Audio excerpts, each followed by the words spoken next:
Tan triste y tan lejos de Dios me sentí, y sin el perdón de Jesús. Mas cuando su voz amorosa oí, que dijo: ven a la luz. Qué amigo tan dulce y tan tierno es Jesús, tan lleno de paz y amor. De todo este mundo es la fulgida luz, el nombre del buen Salvador. Ya todo dejé por andar en la luz, no moro en tinieblas ya más. Ya todo dejé por seguir a Jesús, y vivo en la luz de su faz.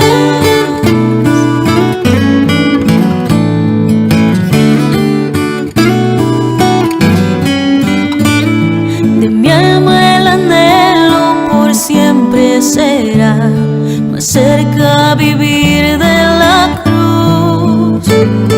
Tu santo poder y pureza me da la sangre de Cristo Jesús. Ya todo dejé por andar en la luz, no moro en tinieblas ya más. Ya todo dejé por seguir a Jesús, y vivo en la luz de su faz.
Dios les bendiga, hermanos y amigos. Los saludo muy cariñosamente en el nombre del Señor Jesús, deseándoles todo tipo de bienestar en su vida. Ojalá que el Señor y su presencia sean suficientes para llenar sus vidas de bendición. En esta noche quiero invitarles a que reflexionemos acerca de la ley de Cristo. Es bien sabido de todos ustedes que el diablo desde el principio sigue sembrando en los creyentes la idea de que no morirás, como diciendo: Dios no los castigará por eso, y por muchas otras cosas. Tantas veces hemos oído frases como: Dios no se preocupa, o no se ocupa de cosas tan tontas como un vestido, un peinado, un maquillaje, etcétera, etcétera. Parece que no tenemos claro que pertenecemos al pueblo de Dios y por lo tanto no somos del mundo, y que como extranjeros y peregrinos, no somos de aquí, ni tenemos nada aquí. Recuerden que el Señor Jesús dice en San Juan 17:14, yo les he dado tu palabra y el mundo los aborreció porque no son del mundo, como tampoco yo soy del mundo. Hermano, yo soy colombiano y vivo en Colombia. Por tanto, no puedo esperar que me den por reclamar la mesada que le dan a los norteamericanos en esta pandemia y viceversa. ¿Cómo es posible que un mundano vaya a pedir las bendiciones que solo son para el pueblo de Dios? ¿Recuerdan ustedes lo que le respondió el Señor a la mujer sirofenicia que le pedía sanidad para su hija?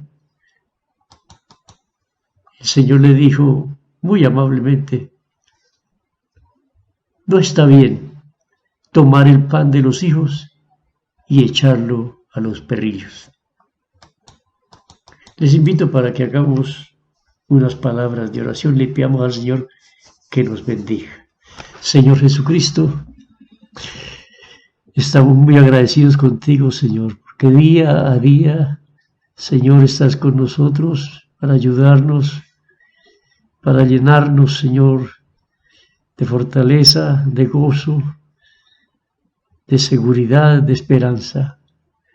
Gracias, Señor, por todos los hermanos y los amigos que están atentos a tu palabra dada por este medio.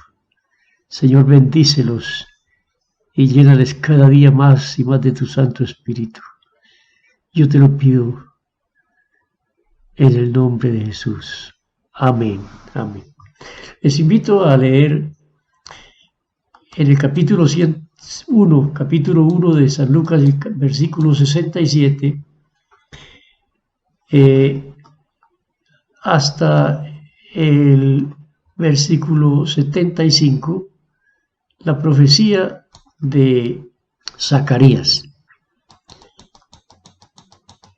que cuando él vio cómo se daba cumplimiento a todo lo que el Señor había dicho, entonces dice que Zacarías, su padre, fue lleno del Espíritu Santo y profetizó diciendo, bendito el Señor Dios de Israel, que ha visitado y redimido a su pueblo, y nos levantó un poderoso Salvador en la casa de David su siervo, como habló por boca de sus santos profetas que fueron desde el principio, salvación de nuestros enemigos y de la mano de todos los que nos aborrecieron. 72, para hacer misericordia con nuestros padres y acordarse de su santo pacto. Verso 73, del juramento que hizo Abraham nuestro padre, que nos había de conceder, que librados de nuestros enemigos, sin temor les serviríamos. ¿Sí oyen bien? Primero librados de los enemigos y después sin temor les serviríamos en santidad y en justicia. Esa es la condición de la vida del creyente. Delante de él todos nuestros días. Me puso a pensar algo, unas palabras que leí en el Evangelio según San Lucas, el verso 48, en donde el Señor dice que aquellas personas que sin conocer las leyes hizo cosas dignas de azotes, será azotado poco. Porque a todo aquel a quien se haya dado mucho, mucho se le demandará. Y al que mucho se le haya confiado, más se le pedirá. Ahora respondan ustedes. Si las promesas para Israel eran terrenas, como dicen algunos, eran terrenas, y las promesas para la iglesia son eternas, ¿a quiénes se les confió más? ¿Y a quiénes se les va a demandar más? ¿Qué dicen ustedes? Por eso el Señor dejó bien claras las cosas y dijo, en Mateo, está escrito en Mateo 5:17, no penséis que he venido para abrogar la ley, como hay algunos que piensan que el Señor vino fue a librarnos de eso.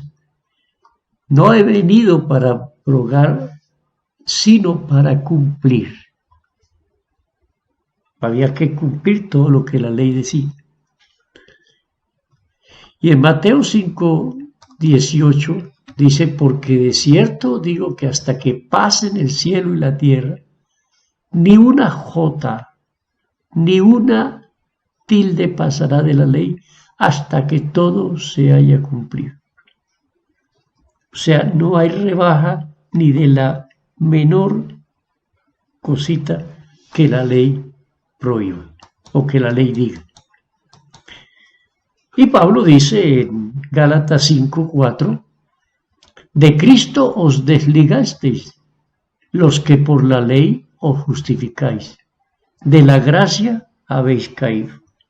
Estos eran los que se llamaban legalistas, o sea, los que por la ley se justificaban. Ellos le habían dado unos significados y habían hecho hasta normas paralelas a lo que la ley decía, y no hacían lo que la ley mandaba, sino se centraban en lo que decía aquella ley paralela. Esos eran los legalistas, porque el legalismo es, digamos, una severa aplicación a las normas. Pero el Señor Jesucristo les decía, ay de vosotros escribas y fariseos, que ponéis cargas pesadas sobre la gente, pero ustedes ni con un dedo la mueven. Esos son los legalistas. Pero legalista no es el que guarda la palabra del Señor. El legalismo es precisamente lo que el Señor les dijo en una ocasión. La ley dice, honra a tu padre y a tu madre para que te vaya bien y seas de larga vida. Pero ustedes dicen, no les puedo ayudar papá y mamá porque lo que tengo es una ofrenda que prometí. Hipócrita, ¿no es primero el mandamiento que lo que ustedes se inventaron? Entonces, hermanos, tengamos en cuenta esto. El Evangelio da solución a lo que la ley exigía. ¿Qué exigía la ley? La ley lo que exige, y todas las leyes exigen, es que el que la incumpla, entonces sea castigado. Eso es lo que la ley exige. O sea, si usted ve un aviso que dice esta calle o esta vía es solamente para allá, y usted dice, yo no voy a dar tanta vuelta, yo me voy aquí y me robo este pedacito que me ahorra mucho camino, y lo sorprende la autoridad. ¿Qué dice la ley? Pues que al que lo sorprenda andando en contravía, le van a cobrar una multa. Eso es lo que la ley dice. El culpable tiene que pagar. Entonces,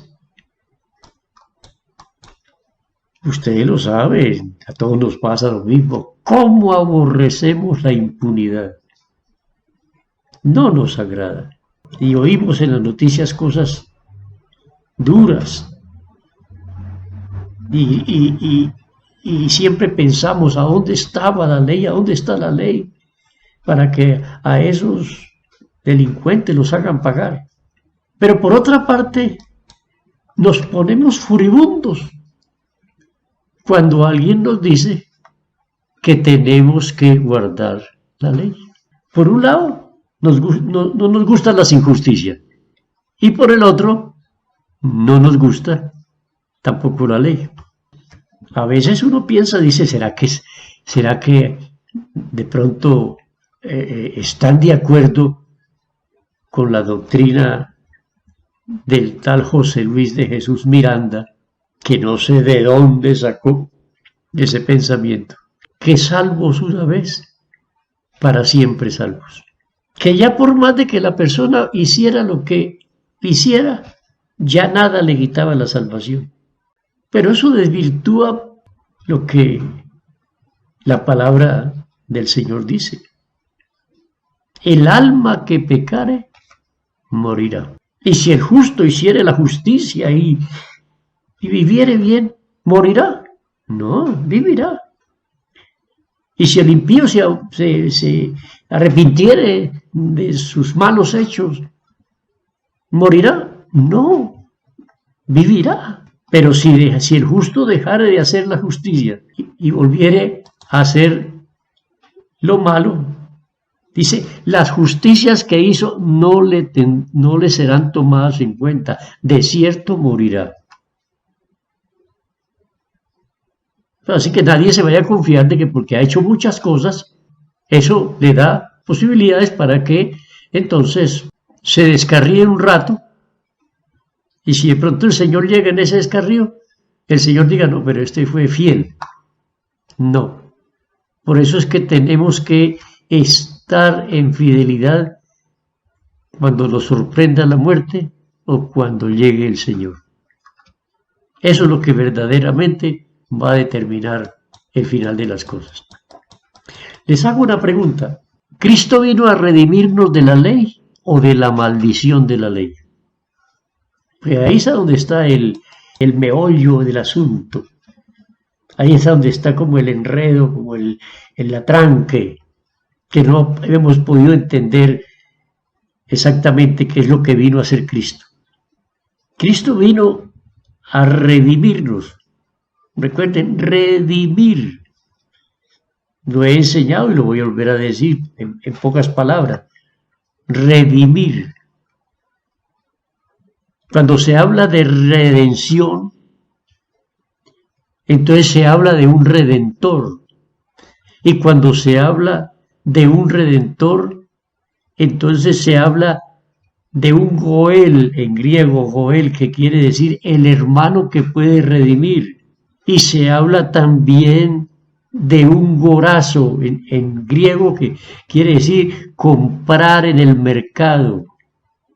Recuerden que Pablo mismo lo dice, yo soy vendido al pecado.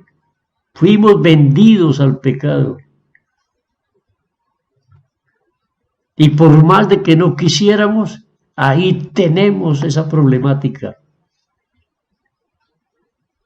Vendidos al pecado. Está la otra palabra que es exagorazo, que quiere decir sacar del mercado. O sea, no nos compró el Señor Jesús para volverlos a vender. No, Señor, nos puso como un letrero para que las potestades del mal lo sepan. No se vende, no está en venta. Y por último, entonces está la palabra lutros, que quiere decir dejar ir libre. Dejar ir libre. Por eso es que estamos en libertad. Pero deberíamos de ser conscientes en que cómo son las cosas. Pablo dice a los Gálatas del capítulo 5 y el verso 13, porque vosotros, hermanos, a libertad fuiste llamados. Ay, cómo les gusta a algunos eso, esa palabra libertad. Y este versículo lo leen y lo parten por la mitad, le quitan un pedazo, son especialistas en quitarle a la escritura, cuando la palabra de Dios dice que si alguien le quita, entonces el Señor también lo quita a él de el libro de la vida. Entonces dice Pablo, pero solamente que no uséis la libertad como ocasión para la carne. No teníamos permiso para eso. Porque precisamente si Cristo nos hizo libres, es para ya no estar en esas cosas, sino para servirnos por amor los unos a los otros. El apóstol Pedro en su primera carta, en capítulo 2, verso 16, dice, como libres, pero no como los que tienen la libertad como pretexto para hacer lo malo, sino como siervos de Dios. Algunos tienen la libertad, no la libertad del pecado, sino la libertad para hacer lo malo. En San Juan 8:36 dice, así que si el Hijo os libertare, seréis verdaderamente libres. Una persona que la liberta el Señor es verdaderamente libre. Y si es verdaderamente libre, que la palabra de Dios dice que fuimos llenos del Espíritu Santo, y en donde está el Espíritu del Señor, allí hay libertad. Una persona que está haciendo lo malo, a pesar de que es un cristiano, pues no está en libertad. Y el Espíritu Santo no está obrando en su vida. Hermanos, tengamos en cuenta esto. Todo, absolutamente todo se rige por leyes. Así sea el más elemental de los microorganismos. Ustedes lo han oído con esto del coronavirus, que es un microorganismo y funciona de unas maneras impresionantemente, digámoslo, complicadas, pero funciona, porque tiene unas leyes. Todo sistema u organización tiene que tener su reglamento que lo controla todo. Algunos dirán, hermanos, es que a mí me controla el Espíritu Santo. ¡Uy, qué bueno! Ojalá sea así. Pero el apóstol Pablo dice en Romanos 8:2, porque la ley del Espíritu, óigalo bien, la ley del Espíritu de vida en Cristo Jesús me ha librado de la ley del pecado y de la muerte. Si usted no ha sido libertado de la ley del pecado y sigue atado al pecado, es porque la ley del Espíritu no está funcionando en su vida. Si la ley del Espíritu estuviera funcionando en su vida, usted estaría libre de la ley del pecado. El presidente de la República manda, sí, pero regido por la Constitución política, por la Constitución de la nación. Él no puede pasar por alto la Constitución. El Espíritu Santo nos dirige, pero por la ley del Espíritu. No que a uno, por eso uno se pone, como se dice, se pone uno chiquitico, la cabeza se le pone a uno grande, como se dice, pensando que tanta gente y tantos grupos de cristianos y tantas denominaciones y todo esto, y unos de una manera y otros de otra, y uno dice, entonces, ¿cuál es el espíritu que los está rigiendo? Que no creo que el espíritu a uno les haga hacer una cosa y a otros otra, a uno les prohíba hacer algo y a otros les permita. Eso no es posible. Algo está fracasando ahí. Usted sí puede imaginar el sistema climático sin leyes, sin control. ¿Qué tal que no pudiéramos saber cuándo va a llover y cuándo va a hacer sol? ¿Dónde estaría el invierno y el verano? ¿Dónde estaría la siembra y la cosecha? La siembra se hace cuando caen las primeras lluvias. La tierra está, entonces se afloja, se llena de agua, se puede sembrar y pasa el tiempo, los granos o la semilla crecen. Y de esta manera podemos tener buenas cosechas. Así como todos los pueblos tienen su constitución, así como todos los pueblos tienen su constitución, el pueblo de Dios tiene la suya. Y Pablo lo dijo en 1 Corintios 9:21. A los que están sin ley, como si yo estuviera sin ley, oiga, como si yo estuviera sin ley, como si yo, no estando yo sin ley, sino bajo la ley de Cristo. Bajo la ley de Cristo, para ganar a los que están sin ley. Por eso ahorita nos está preocupando un poco estas cosas que están sucediendo, porque cuando las leyes divinas y las humanas entran en conflicto, óigalo bien, cuando las leyes humanas y divinas entran en conflicto, ¿A quién se debe obedecer? Supóngase así, que el gobierno, en uno de sus actos, digamos, soberano, porque dice, de ahora en adelante,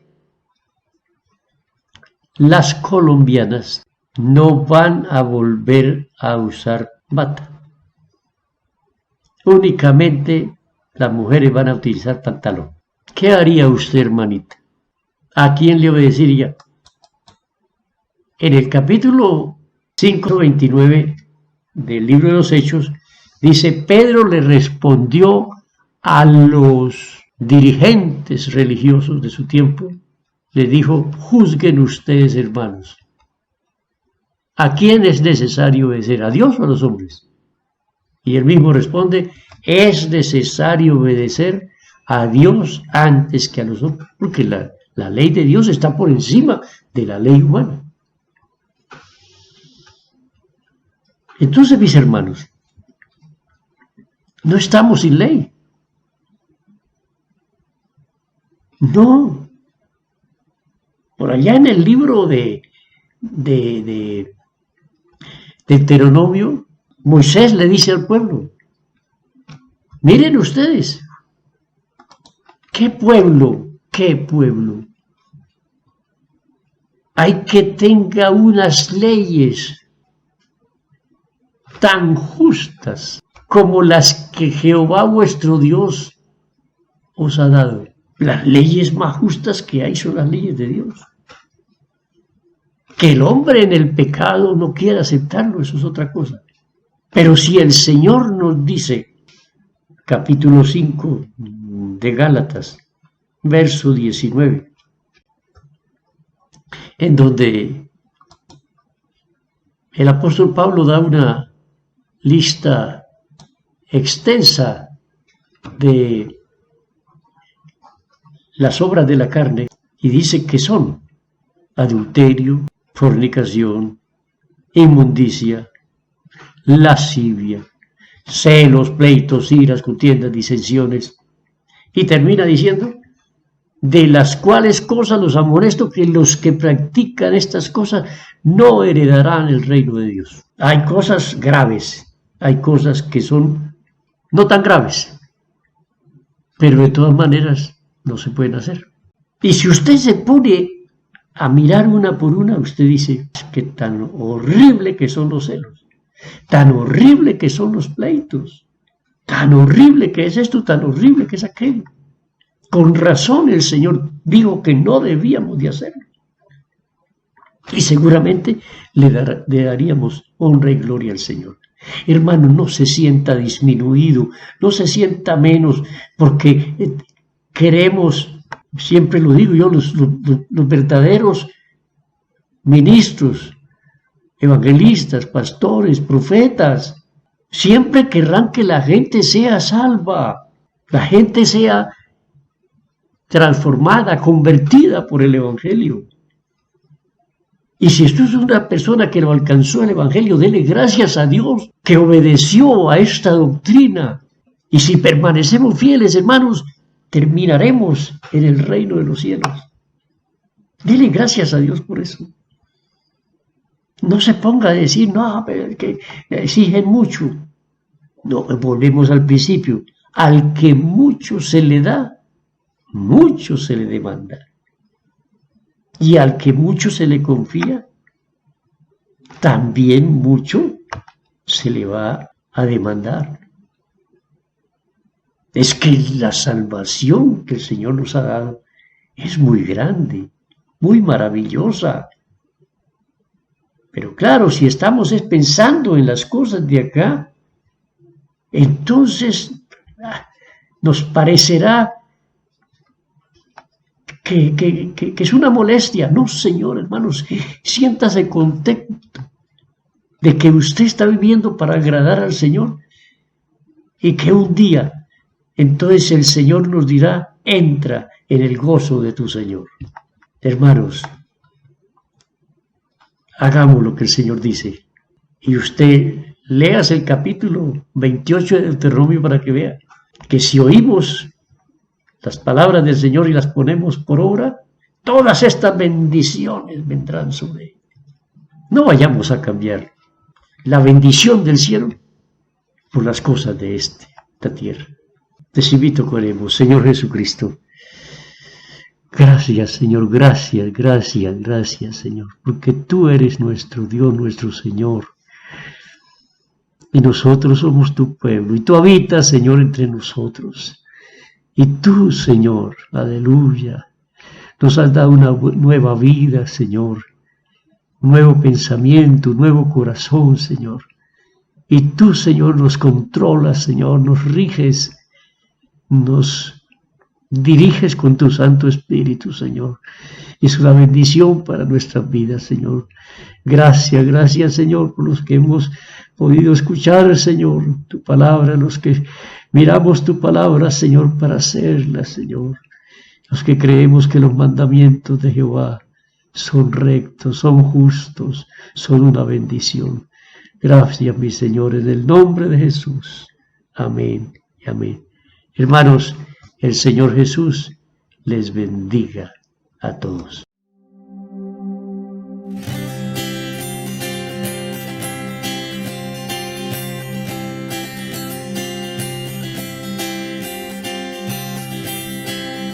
Hay una senda que el mundo no conoce, hay una senda que yo pude encontrar. En Cristo tengo la salvación de mi alma, Cristo es la senda que me puede salvar. En Cristo tengo la salvación de mi alma, Cristo es la senda que me puede salvar. Las amistades y todos mis parientes fueron las gentes que yo relacioné y aborrecí.